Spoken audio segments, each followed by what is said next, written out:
ketika kita berkomunikasi bahasa Arab, ada beberapa hal yang harus kita pahami dan kita biasakan. Di antaranya adalah pembiasaan salam pembuka, di mana salam pembuka ini kita ucapkan ketika hendak memulai percakapan apapun temanya. Nah, salam pembuka ini ada juga dalam bahasa yang lain, yang kita kenal dalam bahasa Inggris dengan greeting. Dalam bahasa Arab adalah at-tahiyyah. Tahiyyah itu adalah sapaan pemula sebelum memulai pembicaraan atau percakapan. Nah, sapaan pemula yang diucapkan oleh pembicara yang terbaik dalam ajaran Islam adalah afsus salam bainakum, adalah menyebarkan salam di antara kalian. Yani sebaik-baik ucapan yang dimulai sebelum percakapan adalah ucapan assalamualaikum.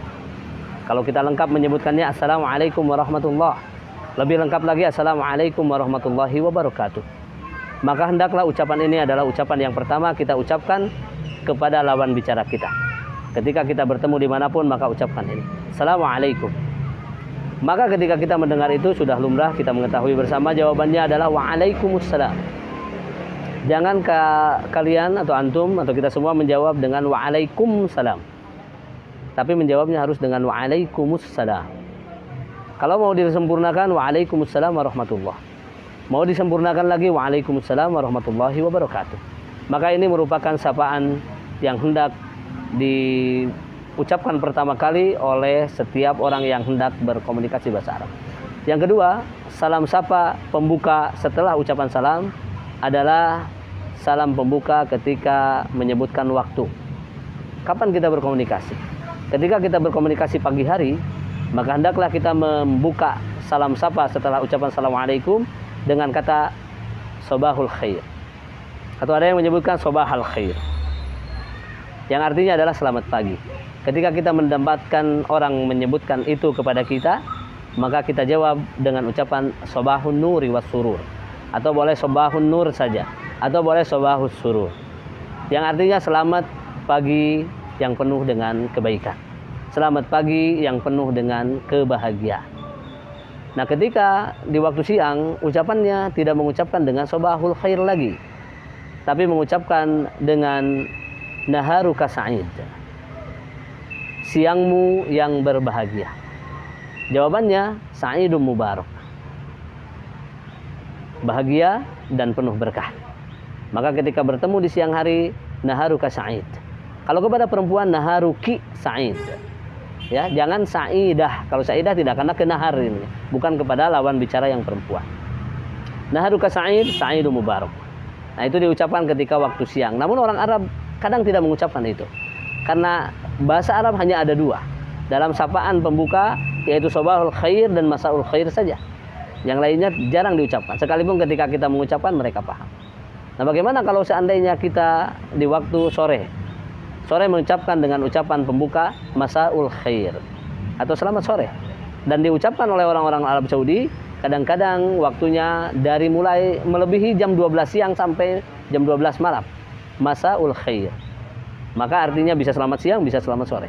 Jawabannya adalah masaun nur atau masaus surur, masaul khair, masaun nur. Nah, selanjutnya ketika kita mengucapkan salam pembuka itu di waktu malam, bertemu dengan temannya di waktu malam, maka hendaklah kita mengucapkan lailatuka sa'idah. Namun sekali lagi, ucapan ini jarang diucapkan oleh orang-orang Saudi Arabia. Orang Arab Saudi Arabia hanya terbatas mengucapkan sobahul khair wa masaul khair. Nah, kalau lailatuka sa'idah, maka jawabannya sa'idah mubarakah, malammu yang penuh kebahagiaan. Sa'idah mubarakah, bahagia dan penuh berkah. Maka itulah ucapan-ucapan greeting yang harus kita ucapkan sebelum mengawali percakapan kita. Apapun tema percakapannya, maka mulailah dengan itu. Sebagai contoh, kita bertemu dengan seseorang, dengan Muhammad misalkan, ya Muhammad, assalamualaikum. Kemudian Muhammad yang menjawab waalaikumsalam. Kita yang mengucapkan sabahul khair ya Muhammad. Dia menjawab sabahun nur. Kemudian masaul khair ya Muhammad, masaun nur. Dan perlu diingat sahabat-sahabat baper sekalian, bahwa orang Arab terkadang memanggil orang yang tidak dikenal dengan ucapan Muhammad. Ini antum bisa tanyakan kepada teman-teman yang sudah berumroh ke sana. Banyak orang yang memanggil ya Muhammad, ya Muhammad, ya Muhammad. Itu ucapan kepada orang yang tidak dikenal, tapi sebagai ucapan keakraban. Ya Muhammad sabahal khair, sabahan nur. Ya Muhammad masa'al khair, masa'an nur. Ya Muhammad naharuka sa'id, sa'idun mubarak. Ya Muhammad lailatuka sa'idah, sa'idah mubarakah. Nah, itulah greeting, ucapan-ucapan salam pembuka yang harus kita biasakan. Mudah-mudahan kita semuanya diberikan kemudahan untuk mengucapkan hal-hal tersebut, karena lisan kita lisan Indonesia. Lisan Indonesia berbeda dengan lisan Arab. Lisan Indonesia lebih kaku nanti ketika membiasakan diri dalam mengucapkan bahasa Arab. Semoga Allah memudahkan kita. Hadani Allah wa iyyakum ajmain. Barakallahu fikum. Assalamualaikum warahmatullahi wabarakatuh. Kemarin sudah saya sampaikan pembahasan tentang bagaimana kita mengucapkan salam pembuka dalam bahasa Arab. Nah, setelah kita terbiasa mengucapkan salam pembuka dalam bahasa Arab, hendaklah yang kedua yang harus kita pahami bersama, dalam bahasa Arab ada istilah al-lughah al-mujamalah, yaitu bahasa basi ya. Ungkapan-ungkapan yang terkadang hanya diucapkan, tidak perlu jawaban dari yang diajak bicara. Nah, ungkapan-ungkapan tersebut terkadang di bahasa Indonesia juga sudah terbiasa, ada istilah lughah mujamalah. Sebagaimana kita sering mendengar manusia ketika takjub terhadap sesuatu mengucapkan Masya Allah. Ketika melihat sesuatu yang asing mengucapkan Subhanallah. Itu adalah al-lughah al-mujamalah. Tapi dalam bahasa Arab al-lughah al-mujamalah tidak hanya terbatas kepada ucapan-ucapan yang tadi saya sebutkan, melainkan Masya Allah, Tabarakallah, Masya Allah, Tabarakar Rahman, Subhanallahil Azim. Itu sudah biasa. Nah, dalam bahasa Arab ada tambahannya yang lain, seperti ucapan-ucapan semoga Allah memberikan berkah kepadamu, Barakallahu fik. Kalau kepada laki-laki, fika. Kalau kepada perempuan, fiki. Tapi dibacakan, diwakafkan ujungnya jadi Barakallahu fik. Yang artinya sekali lagi, semoga Allah memberikan berkah kepadamu. Jawabannya, wa fika barakallah. Ketika kita mendengarkan orang mengucapkan ucapan tersebut, kita mengucapkan wa fika barakallah. Dan kepadamu juga semoga Allah memberikan berkah. Nah, kemudian ucapan-ucapan lughah mujamalah, selain ucapan itu, maka ada ucapan yang lain. Hayyakumullah atau hayyakallah. Orang Arab biasa menyebutkan itu. Artinya Allah, semoga Allah memberikan kehidupan yang baik kepadamu. Maka ketika kita mendengarkan, tinggal kembalikan lagi. Wa hayyakallah. Dan semoga Allah memberikan kebaikan kehidupan kepadamu juga.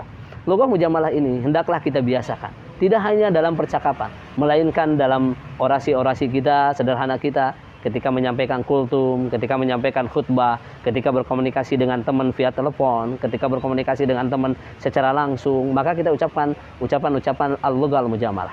Seperti tadi barakallahu fik, kemudian hayyakumullah dan lain sebagainya. Dan ingat, banyak yang salah dan keliru dalam pengucapannya. Terkadang ada orang yang menyebutkan barakallahu laka. Tidak. Kalau barakallahu laka hanya untuk doa ketika menikah. Barakallahu laka wa baraka alaika dan seterusnya. Dan hanya ketika mendengarkan orang yang melahirkan, kita datang ke keluarganya, barakallahu laka fil mauhubi laka dan lain sebagainya. Maka dalam percakapan tidak barakallahu laka, melainkan barakallahu fik. Maka itu harus dibiasakan oleh kita mengucapkan barakallahu fika, barakallahu fikum, hayyakumullah wa hayyakallah. Kemudian ada ucapan yang lainnya selanjutnya. Ucapan lughah mujamalah ketika kita mendapatkan kebaikan dari orang lain. Misalkan kita diberikan sesuatu yang kita suka terhadap sesuatu itu, kita boleh mengucapkan syukron laka. Kalau di kita kadang suka banyak menyebutkan cukup syukron.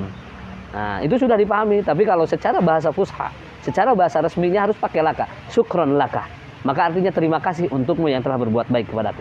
Dan ingat, jawabannya berbeda dengan bahasa yang lain. Kalau dalam bahasa Indonesia mungkin terima kasih diucapkan, dijawabnya dengan terima kasih kembali. Kalau dalam bahasa Inggris diucapkan misalkan thank you very much, maka dia akan menjawab you're welcome.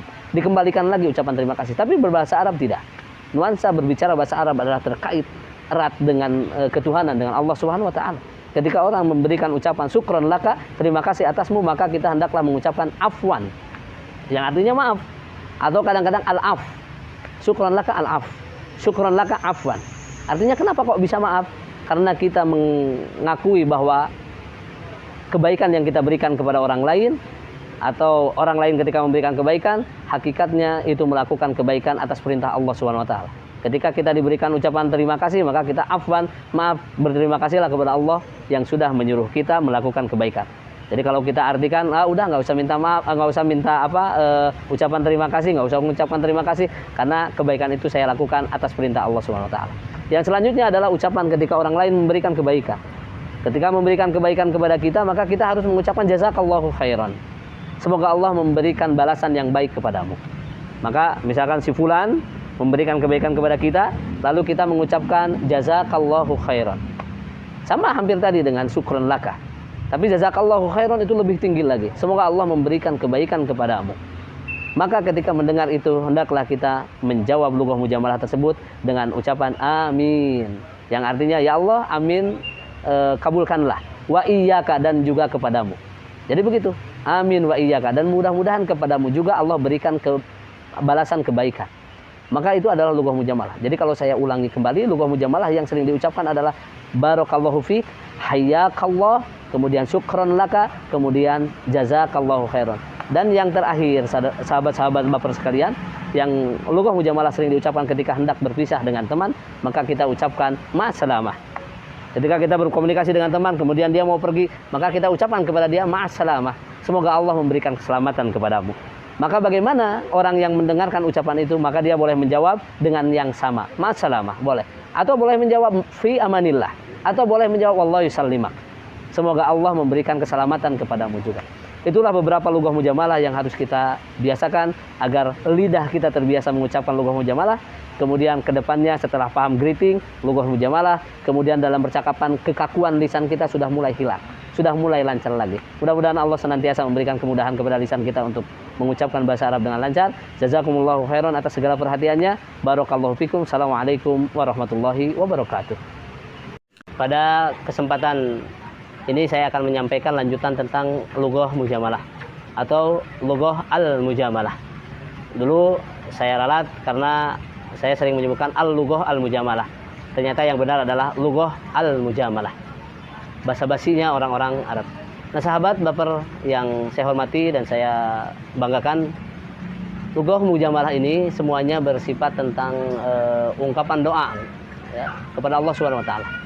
Dan lughah mujamalah ini ada yang kaitannya dengan ucapan seseorang yang disebutkan sebagai balasan, ada yang tidak terkait dengan ungkapan seorang sehingga tidak terkait dengan balasan. Nah, sahabat-sahabat sekalian yang Allah muliakan, di antara lughah mujamalah yang biasa disebutkan dalam percakapan bahasa Arab adalah ketika seseorang menyebutkan sesuatu tentang keinginannya atau apa yang terjadi kepada dirinya, atau apa yang terjadi kepada teman-temannya atau kepada sahabatnya.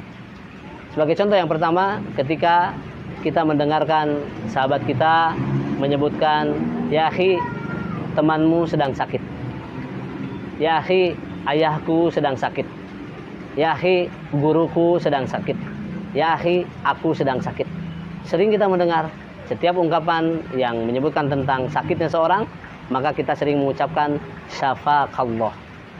Maka syafaqallah artinya semoga Allah menyembuhkanmu. Itu termasuk kategori lughah al-mujamalah. Namun sayang, seribu kali sayang, banyak orang yang salah ucap karena mungkin minimnya pemahaman dia tentang bahasa Arab. Sehingga sering kita mendapatkan orang itu menyamaratakan semuanya. Misal ada seorang ibu atau seorang akhwat terbiasa dia dalam grup WhatsApp-nya, dalam grup media sosialnya, ketika temannya sakit maka sering mengucapkan syafaqillah. Dan ternyata ketika melihat pada umumnya, ketika yang menyampaikan bahwa yang sakit adalah laki-laki, dia tetap menyebutkan syafaqillah. Padahal ini kekeliruan yang luar biasa. Dalam bahasa Arab sudah saya lihat, sudah saya ulas dalam pembahasan saya tentang kata kepemilikan, ada kaitannya dengan domir, kata ganti. Maka kalau seandainya, ya akhi, saya laki-laki, saya berbicara kepada teman saya, ya akhi, saya sakit, maka sayanya sebagai laki-laki yang mendengarkan, dia hendaklah mengucapkan syafaqallah, semoga Allah memberikan kesembuhan kepadamu. Kalau seandainya saya perempuan, saya menyebutkan kepada audiens saya, ya akhi atau ya ukhti, saya sedang misalkan saya perempuan, saya sedang sakit, maka kepada perempuan syafaqillah. Maka kepada lawan bicara orang kedua, ka atau ki, syafaqillah, syafaqallah. Kalau kepada orang yang ketiga, orang yang dibicarakan, ya akhi, Ustadz Muhammad sakit, ya akhi, Ustadz Fulan sedang sakit, maka jangan syafaqallah, jangan syafaqillah, tapi semoga Allah menyembuhkannya. Maka syafahullah, karena dia laki-laki, syafahullah. Kemudian selanjutnya, kalau seandainya yang disebutkan sakitnya adalah perempuan, maka dia menyebutkan syafahallah, haknya pakai alif, syafahallah. Jadi bedakan antara syafaqallah, syafaqillah syafahullah, syafahallah. Tinggal dibedakan. Antum bisa baca nanti insya Allah antum akan dimudahkan. Nah kemudian ketika seseorang misalkan memiliki rencana, misalkan kita rencana akan pergi ke Jakarta di hari Senin yang akan datang atau seminggu yang akan datang, dalam rangka mengikuti daurah, dalam rangka mengikuti pelajaran, dalam rangka apapun itu, kita berbicara, ya akhi, afwan saya nggak bisa ikut hadir dalam kajian antum karena saya ada rencana ikut daurah di Jakarta. Maka ucapkanlah waffaqakallah. Semoga Allah memberikan keselarasan dengan rencanamu. Jadi rencanamu jadi lancar. Waffaqakallah. Saya ingin menjadi seorang dokter. Waffaqakallah. Saya ingin menjadi orang yang paham bahasa Arab. Waffaqakallah. Maka ucapan itu jangan lupa, sama seperti tadi sapaka, sapati, sapahu, dan sapaha. Maka sebutkan waffaqakallah. Kalau kepada laki-laki, waffaqakillah. Kepada perempuan, kepada dia laki-laki, waffaqahullah. Kepada dia perempuan, waffaqahallah. Itu ucapan yang ketika disebutkan hendak merencanakan suatu aktivitas. Nah, sahabat baper yang dimuliakan oleh Allah Subhanahu wa taala, termasuk ucapan-ucapan doa yang disebutkan ketika kita mendengarkan orang yang meninggal dunia. Kalau seandainya laki-laki yang meninggal dunia, telah meninggal dan telah wafat al-ustadz fulan di hari ini, maka kita langsung menyebutkan yang pertama innalillahi, kemudian Allahumma gfirlahu. Kalau seandainya yang disampaikannya sudah kita ketahui bahwa dia sudah meninggal, maka kita sebutkan rahimahullah. Maka rahimahullah merupakan lugah al-mujamalah. Contoh, Buya Hamka, seorang ustadz da'i di Indonesia yang cukup terkemuka, rahimahullah, semoga dia diberikan rahmat oleh Allah, dia pernah begini dan begitu. Maka sebutkan rahimahullah. Tapi ingat, kalau kata rahimah disambungkan kepada kata ganti yang ketiga, artinya sudah meninggal. Rahimahullah, rahimahallah, rahimahumullah, rahimahunnallah. Itu artinya sudah meninggal dan sudah wafat. Tapi kalau seandainya domirnya bukan kepada orang ketiga, tapi kepada orang yang kedua, antum, maka itu bisa diberlakukan bukan untuk orang yang meninggal. Contoh yang khutbah Jumat sering kita dengar, rahimakumullah. Ya akhi, rahimakumullah. Ya ukhti, rahimakillah. Dan lain sebagainya. Dan ada kalanya kalau kita maksudkan kepada orang yang meninggal, misalkan kita menyebutkan, oh wahai bapakku, rahimakallah. Nah, itu boleh kalau begitu. Namun konotasinya ketika dengan orang yang ngobrol, ada di hadapannya jadi orang kedua, maka ucapkanlah rahimakumullah atau rahimakallah. Sahabat baper yang dimuliakan oleh Allah Subhanahu wa taala, termasuk lugah al-mujamalah adalah ketika seseorang menyampaikan wafat kerabatnya. Kita sering mendengar a'dhamallahu ajraka wa ahsanallahu azaka wa ghafara limayyitika. Jadi a'dhamallahu ajraka, semoga Allah melipat gandakan, membesarkan pahalamu. Karena dia sudah tabah dengan ditinggal oleh mayit tadi. Wa ahsanallahu azaka, dan semoga Allah memberikan kebaikan kepadamu ketika kamu bertakziah, menghibur keluarga-keluarga yang lain yang merasa keberatan dengan kehilangan sahabatnya yang wafat tadi atau keluarganya yang wafat tadi. Wa ghafara limayyitika, dan semoga Allah mengampuni mayit keluargamu atau mayitmu. Nah, itu diantara lugah al-mujamalah. Dan tidak lupa saudara-saudaraku sekalian, yang termasuk lugah al-mujamalah yang doa itu ketika kita mendengarkan seorang menjalankan ungkapan yang disunahkan oleh Rasulullah SAW, misalkan uhibbuka fillah ya akhi, saya mencintaimu karena Allah. Ini jangan diartikan konotasinya untuk lawan jenis, tidak. Karena Islam mengajarkan harus ada batasan yang sangat kuat antara laki-laki dan perempuan. Jadi kita dengan laki-laki tinggal sebutkan uhibbuka fillah, uhibbuka fillah, uhibbuka fillah. Maka jawabannya ketika mendengar itu, hendaklah dengan lugah mujamalah, ahabbakallahu alladzi ahbabtani fihi. Ya, semoga Allah memberikan kecintaan kepadamu dikarenakan kamu telah mencintai aku karena dia. Habbakallahu fima ahbabtani fihi. Maka itu hendaklah kita ucapkan ketika kita mendengarkan ungkapan-ungkapan yang diungkapkan oleh orang lain berupa sakit, berupa rencana, berupa meninggalnya seorang, kemudian dan lain sebagainya. Yang tadi sudah saya sampaikan, ucapan misalkan rahimakumullah, rahimahullah, kemudian ucapan-ucapan yang lainnya syafakallah, syafakillah, kemudian ucapan-ucapan yang lainnya yang harus kita pahami sebagai tambahan dari lugah al-mujamalah. Jadi sudah cukup banyak. Sebelum kita memulai percakapan, kita pakai lugah mujamalah yang at-tahiyah, yang greeting, kemudian ditambah yang ini ketika mendengarkan sesuatu. Semoga Allah senantiasa memberikan kemudahan kepada kita. Barakallahu fikum. Assalamualaikum warahmatullahi wabarakatuh.